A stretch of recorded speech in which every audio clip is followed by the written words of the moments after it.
Come fare le ottave in una chitarra elettrica? Vediamo insieme il metodo efficace e semplice per mantenere intonata la tua chitarra.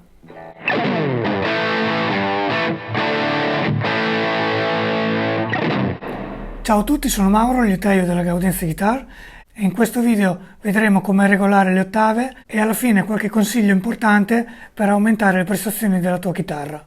Ok, per prima cosa inizierei spiegandovi il concetto di nota calante e nota crescente.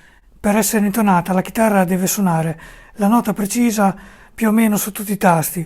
Dico più o meno perché raramente una chitarra è perfetta su tutta la tastiera, anche la divisione dei tasti è un compromesso, però in sintesi deve suonare il più preciso possibile su tutta la tastiera. Per far questo dobbiamo accordare la nota della corda suonata a vuoto e confrontarla con la nota della corda suonata al 12° tasto, quindi la sua ottava. È importante memorizzare bene questo semplice concetto. Nel caso in cui è calante significa che la distanza tra il capotasto e la selletta è elevata, quindi dobbiamo accorciarla agendo sulla selletta stessa. Al contrario, se la nota è crescente significa che la distanza è insufficiente, quindi dobbiamo allontanare la selletta dal capotasto. Per avere già un riferimento mentale dobbiamo sapere che la posizione corretta delle sellette è proprio questa. Quindi prima viene il Mi basso, che è quella che ha una distanza superiore, poi scalare il La e il Re, che si avvicina sempre di più. Poi ripartiamo con il Sol, che è la prima corda liscia non rivestita, che avrà bisogno di ancora più spazio rispetto al Re, e quindi si troverà più o meno in direzione del La, poi scalare il Si e il Mi. Questo serve nel momento in cui notiamo eventualmente una selletta totalmente spostata. Ecco, se il Mi basso fosse all'inizio, ecco, già potremo vedere a occhio che questa corda è totalmente stonata. Quindi avere già in memoria questa sequenza di posizione delle sellette è importante. Partiamo dalla corda di Mi basso, dalla sesta corda. Prima di tutto l'accordiamo. Ok. La suoniamo ora al 12° tasto senza premere tantissimo la corda. Ok, il Mi è crescente, quindi significa che c'è poca distanza tra la selletta e il capotasto, quindi dovremo andare ad allontanare la selletta per guadagnare un po' di spazio. Svitando, vedete, allontano la selletta, poi riaccordo. Ok, la suono al 12°, ora è leggermente calante, per cui significa che ho svitato troppo, ho allontanato troppo la selletta, quindi a questo punto dovrò avvicinare la selletta al capotasto. Ecco, già spostando di 1 millimetro la selletta abbiamo un grosso guadagno in termini di intonazione. Quindi proviamo.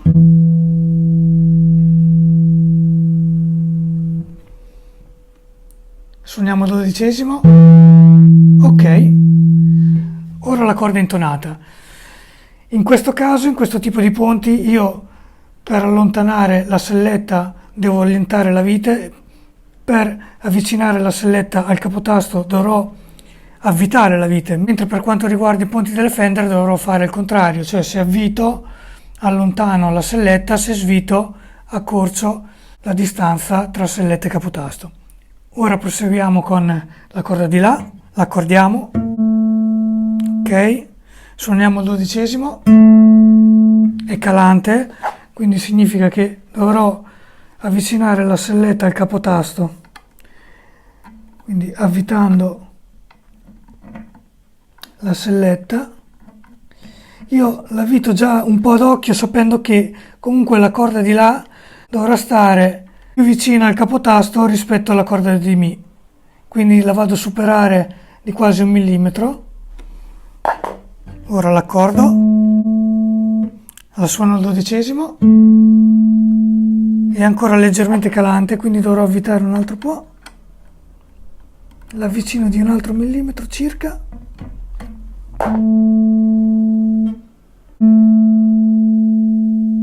Ok, ora passiamo al Re. Il Re è già preciso, accordo al Sol, leggermente crescente, quindi vado ad allontanare, ancora crescente,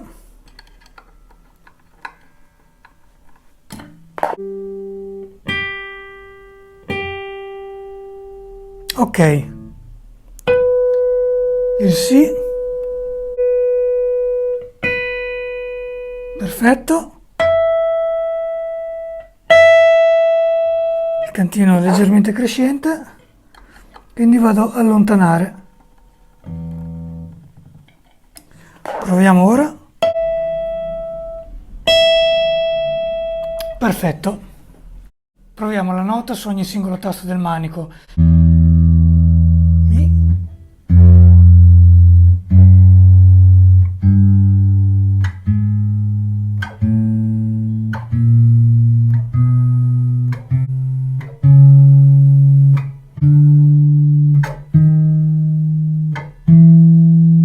Ok, in questo caso questa Tokai è molto precisa. Può succedere soprattutto nelle prime posizioni che la corda risulti comunque crescente anche se l'abbiamo ben intonata al 12° tasto.